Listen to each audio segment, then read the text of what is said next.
मैले एउटा गिफ्ट ल्याइदिएको छु है आज तपाईँलाई गिफ्ट ल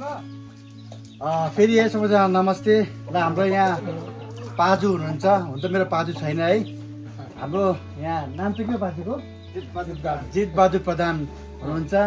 उहाँको उमेर चाहिँ हो 85 होइन बाजु 85 उमेर तर उहाँले मकै रोप्नुहुन्छ धान रोप्नुहुन्छ आलु रोप्नुहुन्छ सागसब्जी सबै रोप्नुहुन्छ उहाँले अस्ति धान मात्रै कति मुरी भने 32 मुरी चाहिँ उहाँले धान मात्रै फलाउनु भयो मकै पनि उहाँले पुरै 10 केजीसम्म रोप्नुहुन्छ आलु पनि पुरै उहाँले आलु पनि कति रोप्नुहुन्छ आलु 2 मन रोप्नुहुन्छ है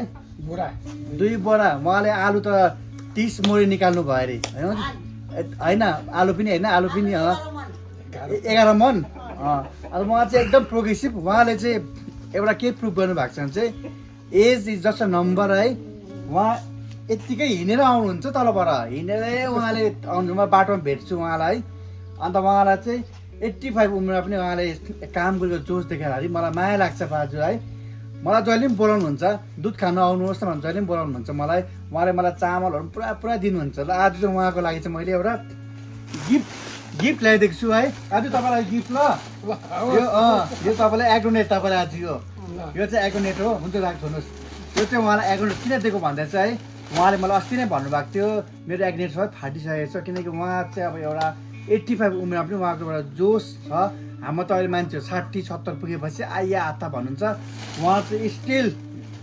यङ हुनुहुन्छ उहाँ त हिँडेर आउनुहुन्छ है बिमारी केही छैन होला तपाईँलाई उहाँलाई बिमारी केही छैन अहिले छैन है बिमारी अन्त बिमारी कान अलिकति त्यो पनि अस्ति टाउको अपरेसन भएको हुनुहुन्छ उहाँलाई एकदम छोरा छोरी नातिनी सबैले माया गर्नुहुन्छ म उहाँलाई पुरा माया गर्छु हो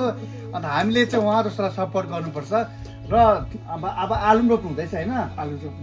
आलु पनि 2 बोरा उहाँलाई दिनुहुन्छ डिपार्टमेन्टले रोप्नु हुँदैछ हो धान चाहिँ पुरा रोप्नुहुन्छ उहाँले 30 मुरी है हजुर भयो 30 मुरी लागेछ ल हुन्छ हाम्रो पाँचलाई जहाँ भेट्यो भने लिफ्ट दिनुहोस् तर उहाँ हिँड्दै आउनुहुन्छ हो किन हिँड्नुहुन्छ भने चाहिँ